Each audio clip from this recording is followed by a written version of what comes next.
আসসালামু আলাইকুম সবাইকে সামিয়া গার্ডেন নার্সের পক্ষ থেকে স্বাগতম। আজকে আপনাদেরকে বন্যার দৃশ্য দেখাচ্ছি।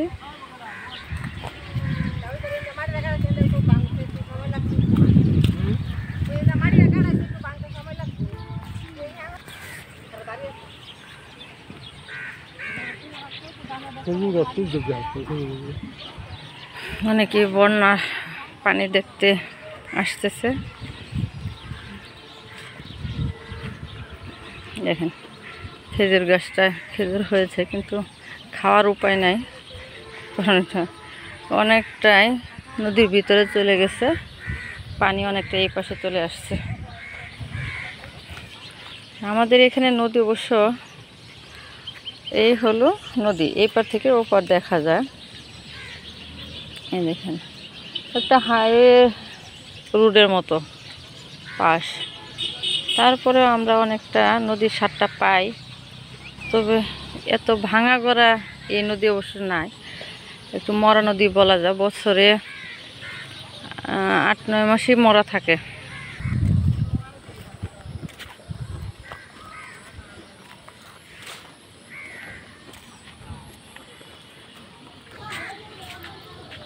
এই দেখেন এখানে মাছ ধরে। এই দেখেন আমরা অনেকটা নদী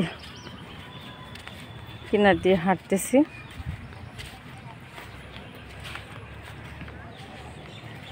নদীর কিনারে বড়ই গাছ, শন গাছ,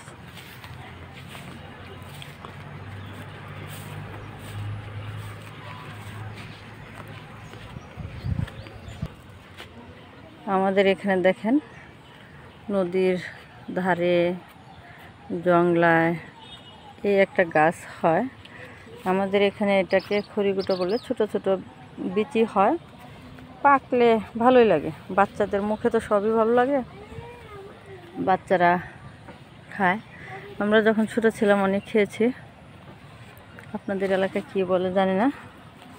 তবে নদীর কাছ দিয়ে কোনো কিছু হলে, কোনো গাছ যদি হয়, নিজের মনে করে খাওয়া যায়, কেউ কিছু বলার নাই। অনেকগুলো বড়ই গাছ, এইখান থেকে বড়ই পেড়ে নিয়ে আমার কাছে বিক্রি করা হয়েছে। নদীর ধারে কি সুন্দর পাট, নদীর পাশে পলি পড়ে। এখানে সবজি গাছ লাগাইলে ভালো ফলন হয়।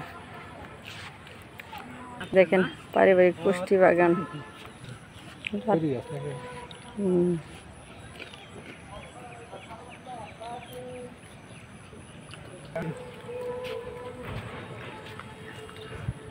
দেখেন বন্যার পানিতে বকগুলো কি সুন্দর উঠতেছে আপন মনি।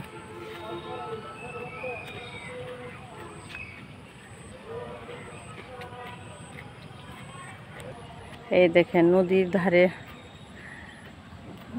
মাকাল ফল গাছ হয়ে আছে। আসলে নদীর ধারে হাঁটলে ভালোই লাগে। দেখেন ক্ষেতের ভিতরে কত পানি। এখন যারা গরু ছাগল পালবে তাদের অনেক কষ্ট হয়ে যাবে। দেখেন রাস্তার উপরে দিয়ে রাখছে গরু। এই দেখেন বন্যার পানিতে বক শিকারির আশা বস।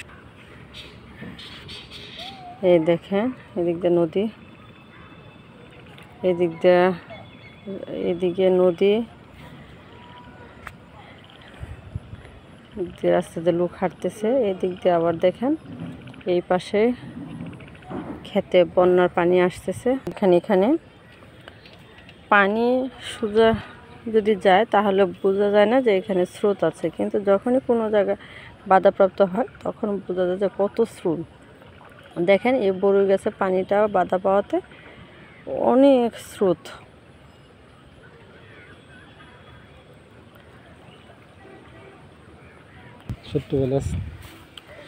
দেখেন কি সুন্দর। হয়তো কোনো কারণে এই ঘরটা বানানো হয়েছিল, এটার ভিতরে এখন বাচ্চারা খেলতেছে।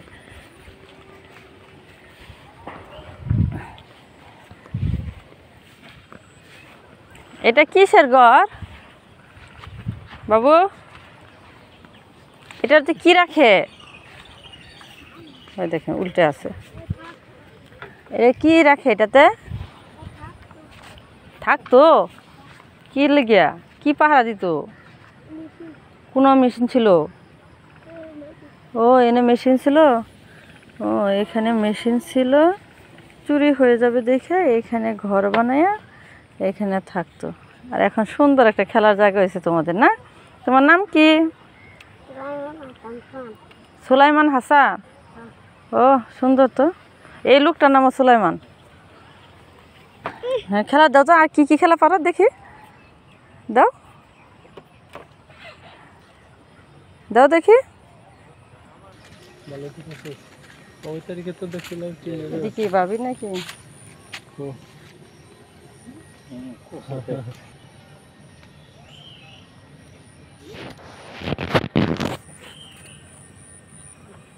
কত ক্ষেত।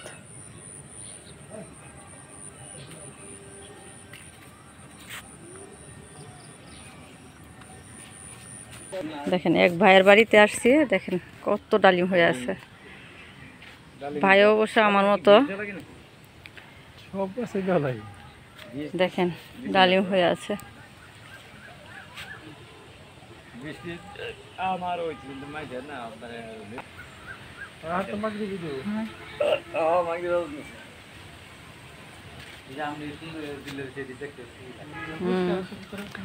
এটা কি আম? আম্রপালি নাকি?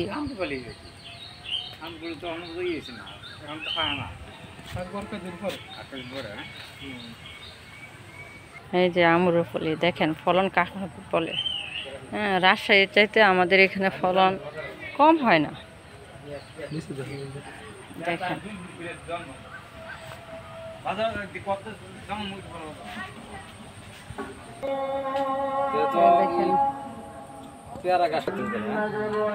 দেখেন বাইরের কাছে আম পাকে গেছে। বেনানা আমার আছে, তিন চুরি করে নিস আগে। নতুন মাটি তো, নতুন মাটিতে সুন্দর ফলে, রোদ পায়, মাটির পুষ্টি উপাদানটা ঠিক থাকে।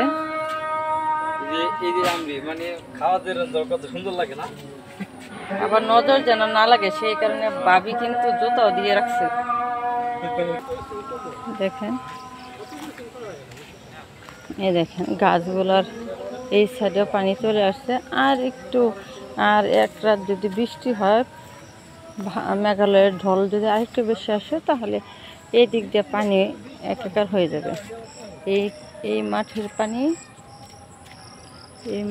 পানি এবং এই নদীর পানি এক হয়ে যাবে। এখানে আপনাদের কিছু মুরগি দেখায়, এগুলো কিন্তু ফার্মের মুরগি না, দেশি, কিন্তু তারপরে সাদা, দেখতে ভালো লাগে। সাদা মুরগি, লাল পিঠ। আমারও মুরগি পালার খুব শখ, কিন্তু বাড়ির বাগান এগুলো সব নষ্ট করে ফেলবে দেখে আমি আর কিনি না। এখানে দেখেন অনেকগুলো হাঁসও আছে। হ্যাঁ দেখেন অনেকগুলো হাঁস, কার জানি এগুলো।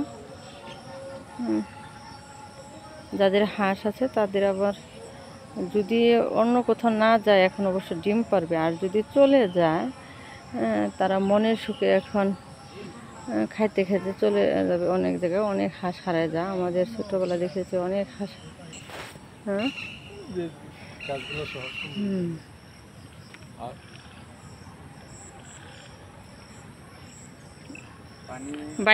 বন্যার পানি দেখেন সবাই দেখতে আসতেছে, কিন্তু বন্যা দেখতে ভালো লাগে যদি কারো ক্ষতি না করে। জমির উর্বরতা ভালো হয়, পলি পড়ে। কিন্তু দেখেন একটা কৃষ্ণচূড়া গাছ, এই কৃষ্ণচূড়া গাছটা কে লাগাইছে? হ্যাঁ ভাই,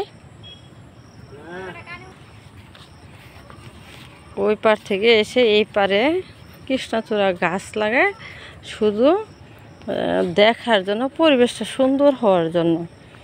অথচ তাদের দেখেন ওই পারে শুধু জঙ্গল আর জঙ্গল। সে হয়তো জংলা দিয়ে এসে একটু কৃষ্ণচূড়া ফুলটা দেখবে, একটু দেখতে ভালো লাগে, কিন্তু এই রাস্তা দিয়ে যারা যায় মূলত তারাই